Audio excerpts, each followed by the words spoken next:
¿Cómo están mis hermanos? Gusto de saludarles. Espero que todos se encuentren bien.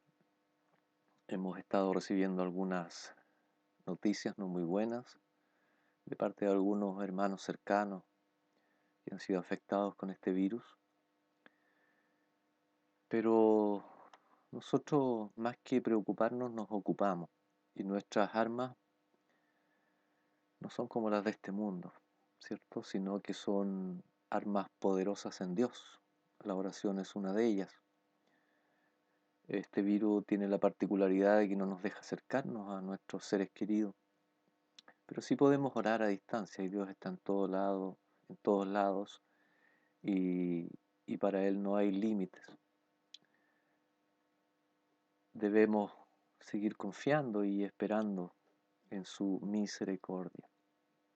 En esta tarde de enseñanza vamos a ver una lección muy importante, hermosa, preciosa, como todas las enseñanzas del Señor. Así que nos vamos a ir ya inmediatamente al Evangelio según San Mateo, capítulo 21. Evangelio según San Mateo, capítulo 21, versículo 28 en adelante. Vamos a ocupar unos minutos en reflexionar, en entender, en atender la voz del Señor a través de las Escrituras. Y le doy lectura en el nombre del Padre, del Hijo y de su hermoso Espíritu Santo. Dice: ¿pero qué os parece? Un hombre tenía 2 hijos, y acercándose al primero, le dijo: Hijo, ve hoy a trabajar en mi viña. Respondiendo él dijo: No quiero, pero después arrepentido fue. Y acercándose al otro le dijo de la misma manera. Y respondiendo él dijo: Sí, Señor, voy. Y no fue. ¿Cuál de los dos hizo la voluntad de su padre? Dijeron ellos: El primero. Jesús les dijo: De cierto os digo que los publicanos y las rameras van delante de vosotros al reino de Dios. Porque vino a vosotros Juan en camino de justicia y no le creísteis, pero los publicanos y las rameras le creyeron. Y vosotros, viendo esto, no os arrepentisteis después para creerle. Amén. La presente parábola está dirigida hacia las autoridades tanto religiosas como sociales del pueblo de Israel, ¿cierto? En los tiempos en los que era un pueblo subordinado a Roma. El contexto bíblico nos sitúa eh, en el encuentro entre estos líderes y Jesús. Aquellos exigían, en el contexto anterior a este pasaje, eh, saber con qué autoridad Jesús hacía lo que hacía. En esta situación se determina una serie de aclaratorias por parte del Señor respecto a este tema, la autoridad de ellos como la de Él, e incluso qué eventual autoridad podrían tener los pecadores. Y es de suma importancia para Jesús aclarar que en el reino de Dios no siempre las cosas son como se ven o son lo que parece. Recordemos que la revelación de Dios a través de la historia ha sido progresiva y solo en Jesús y su mensaje, sus palabras, su doctrina, se pueden comprender la verdad de las características tanto de Dios como persona y las características de su reino, cómo es que funciona el reino de Dios. Nos conviene aclarar en este punto que, como muchas de las parábolas del Señor, esta también cumple con la característica de que llevan en sí una sola verdad o lección principal, y que los componentes de esta son accesorios, por llamarle de alguna manera. Es decir, están puestas para darle sentido al relato de la parábola. Un ejemplo claro de esto es la parábola de la levadura que el Señor dictó ahí en el capítulo 13, versículo 33 del mismo Evangelio de Mateo.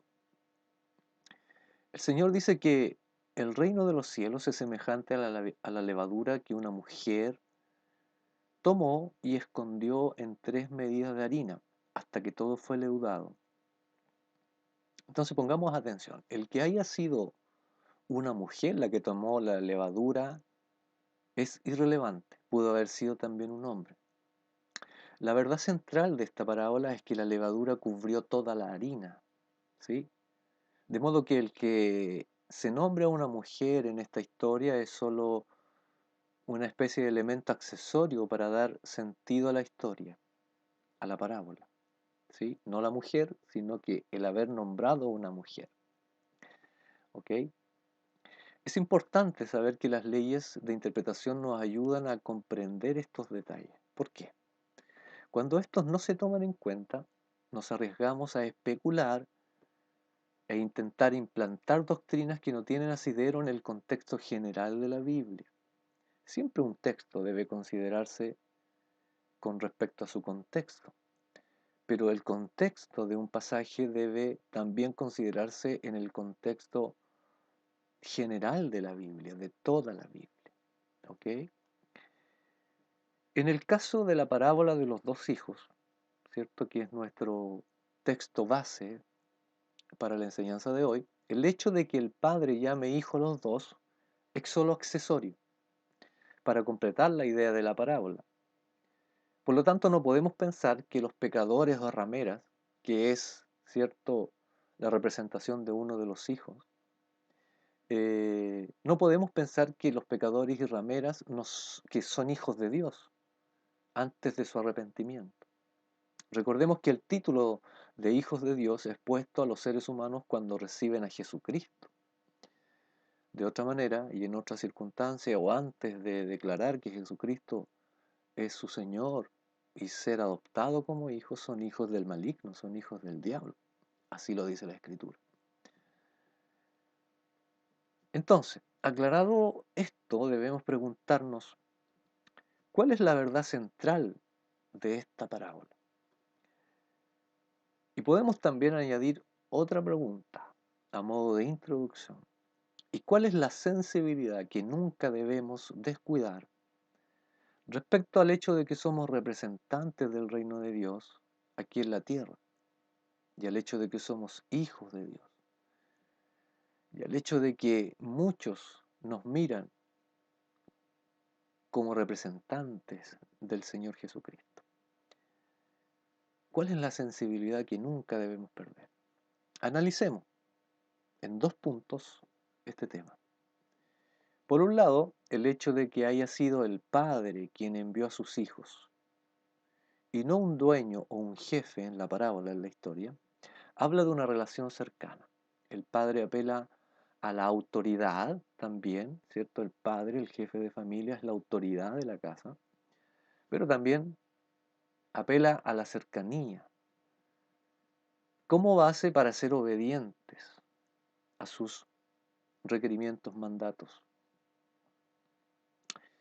para que las cosas eh, que son del reino de Dios se hagan por amor.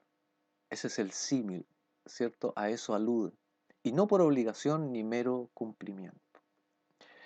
La actitud que toman nuestros hijos puede ser un ejemplo básico para entender cuán valioso es que obedezcan por amor y del dolor que causan cuando no son obedientes. Entendiendo que lo que queremos para ellos es siempre lo mejor. Siempre habrá una buena intención detrás de una buena instrucción, pero no siempre es interpretado por parte de los hijos de esta manera.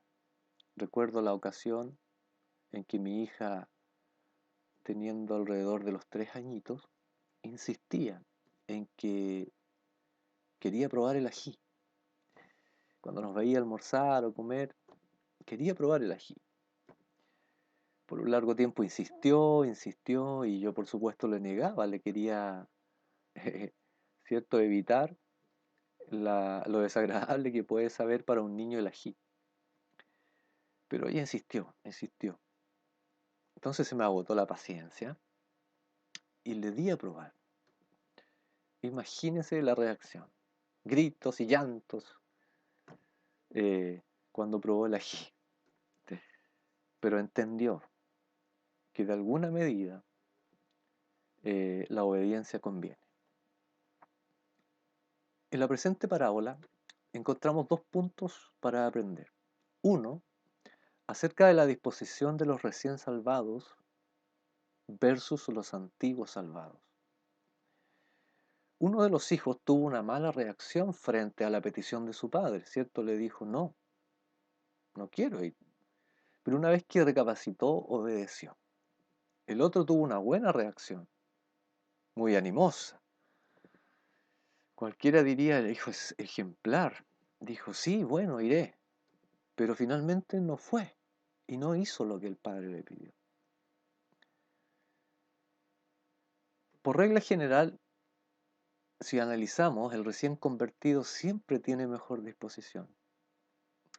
Le pasó a usted y me pasó a mí. No en vano el Señor en Apocalipsis reclama el volver al primer amor, a ese estado de enamoramiento, ¿cierto? En el que deseamos estar prácticamente todo el día en oración, en la búsqueda, en esta relación hermosa que se produce al principio, cuando tenemos el primer amor. Con el tiempo entendemos que no podemos vivir de emociones, ¿cierto? Pero con eso tampoco debemos comprender, perdón, no debemos dejar de entender que hay ciertas cosas que no se pueden abandonar.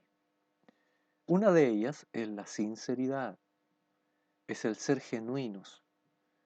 Reconocemos que somos imperfectos, pero no por eso dejamos de ser genuinos. Hay errores en nosotros, pero la idea es no conformarnos a vestirnos por fuera solamente, sino por dentro también. La duda o incredulidad parece ser un factor determinante en aquellos que ya no son lo mismo que al principio. También podemos añadir que se producen desilusiones en el camino, malas experiencias con otros cristianos. Tal vez recibió alguna palabra y parece ser eso una especie de pie que aplasta el entusiasmo en nosotros. El punto es que se va formando una especie de fuerza que le quita el deseo, las ganas, el entusiasmo, el buen ánimo de servir y buscar a Dios. El pensar, ¿cierto?, que Dios apoya sus decisiones de vivir como si fuese suficiente asistir, cumplir o solamente decir, usar un vocabulario cristiano. A veces nos acostumbramos a eso. Uno de los hijos dijo que sí, pero no fue. En otras palabras, sabía que debía hacer, pero no lo hizo. No es que no sepamos lo que debemos hacer. Anteriormente, nos preguntábamos cuál era la verdad central de este pasaje. Para eso quiero que veamos el versículo 31, que dice, ¿cuál de los dos hizo la voluntad de su padre? Y los discípulos le respondieron, el primero. Entonces, esta es la verdad central, que la parábola de los dos hijos se trata de hacer la voluntad del Padre. Entonces, cuando el que escucha la palabra de Dios y actúa en respuesta a esa voz, es cuando se hace la voluntad de Dios. Y no solo cuando se dice o queremos hacer parecer. En este caso es respecto al arrepentimiento y fe en Jesús, que fue anunciado por Juan el Bautista. Ese es el contexto, ¿cierto? La iglesia siempre debe tener cuidado de algo que es como una enfermedad necrótica. Es un cáncer que crece lentamente cuando no se da cuenta. Me refiero a perder el entusiasmo, a perder el sabor, las ganas, la fuerza de estar en una relación cercana con Dios, de mirarle como Padre y también como Dios. Y esta actitud tiene como consecuencia también el hacer la voluntad de Dios. Y lo hacemos no por tener méritos delante de Dios, no para ser salvos, ya lo somos, sino que lo hacemos en consecuencia a que somos salvos. Con la siguiente idea concluyo.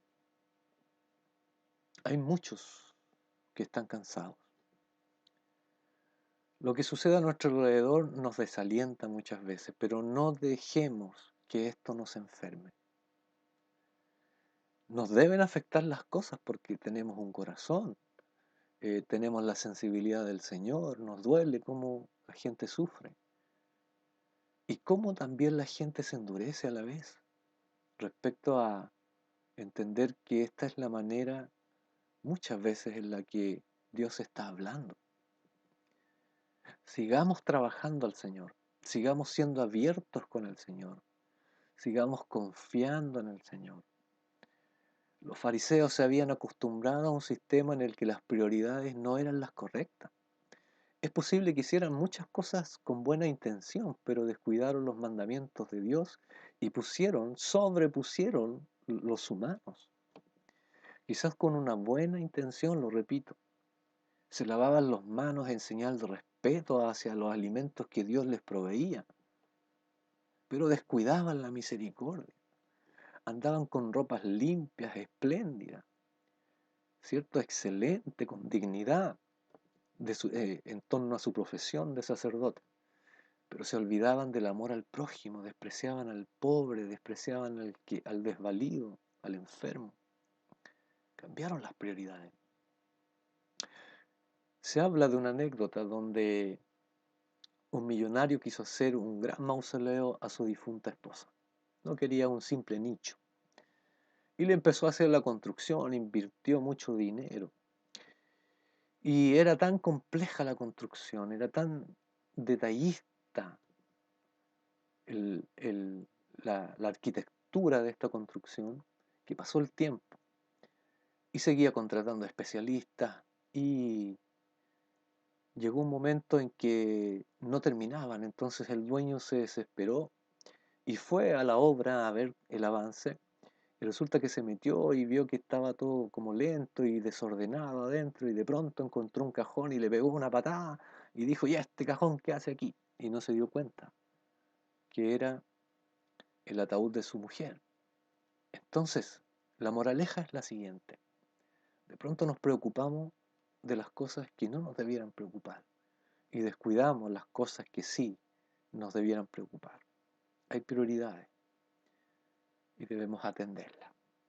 La principal lección de esta parábola es la obediencia hacia la voluntad de Dios. Que nos ayude, hermano, a su instrucción, a su mandato. Y hoy la iglesia tiene un mandato.